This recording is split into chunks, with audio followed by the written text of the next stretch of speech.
केंद्रीय गृह मंत्री अमित शाह ने अंतर्राष्ट्रीय सहकारिता वर्ष के कार्यक्रम में सहकारिता आंदोलन की ऐतिहासिक कमजोरियों और वर्तमान सुधारों पर प्रकाश डाला। उन्होंने बताया कि भारत में सहकारिता आंदोलन समय के साथ बिखर गया क्योंकि इसमें जरूरी कानूनी और नीति निर्माण संबंधी सुधार नहीं हुए। प्रधानमंत्री नरेंद्र मोदी द्वारा सहकारिता मंत्रालय की स्थापना कर इस दिशा में एक ठोस कदम उठाया गया। केंद्रीय गृह मंत्री अमित शाह ने आगे क्या कुछ कहा, सुनिए। मित्रों, मध्य प्रदेश के अंदर कृषि, पशुपालन और सहकारिता तीनों क्षेत्र में ढेर सारी संभावनाएं पड़ी हुई और मैं मानता हूं कि हमने हमारी संभावनाओं का 100% दोहन करने के लिए ढेर सारा काम करने की जरूरत है। और सालों से जो सहकारिता आंदोलन धीरे धीरे मृतप्राय होता जा रहा था, पूरे देश के सहकारिता आंदोलन को एट अ ग्लांस देखे तो बहुत अनइवन हो गया था। कुछ राज्यों में सहकारिता आंदोलन गति पकड़ चुका, आगे बढ़ चुका। ग्रामीण विकास और आर्थिक विकास के सभी पैमानों में वो योगदान करता था। कुछ जगह इसका सरकारीकरण हुआ, कुछ जगह स्थगितता आई गई और कुछ जगह संपूर्ण विनाश हो गया। तो अनेक अलग अलग स्तर पर देश भर का सहकारी आंदोलन बटा हुआ था और उसका मूल कारण था कि समय के साथ सहकारी कानूनों में जो बदलाव होना चाहिए वो कानूनों में बदलाव नहीं हुए थे।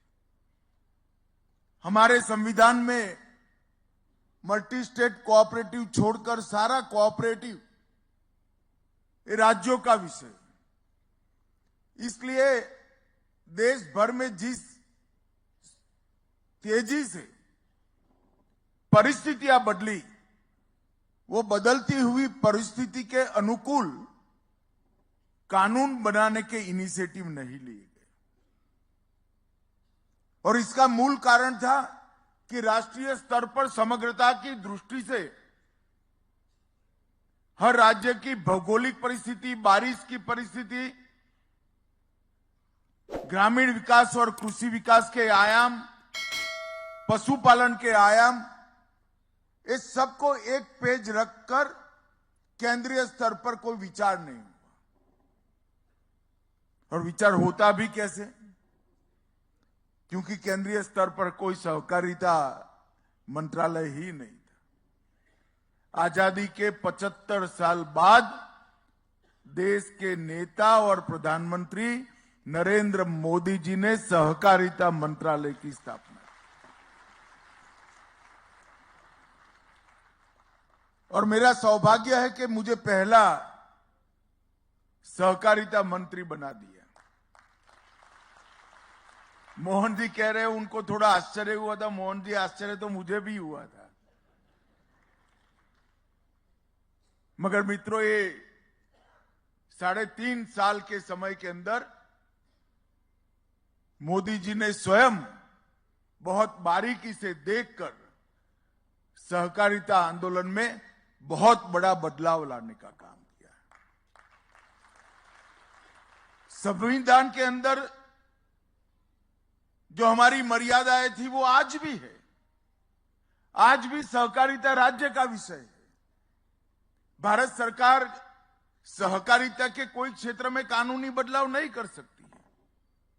तो पैक्स को पुनर्जीवित करना, डेयरी क्षेत्र का बढ़ावा करना, उत्पादन के क्षेत्र में सहकारिता को ले जाना, urban cooperative bank, district cooperative bank और ग्रामीण बैंकों के सुचारू व्यवस्थापन करना, ये सारा काम कैसे हो सकता है?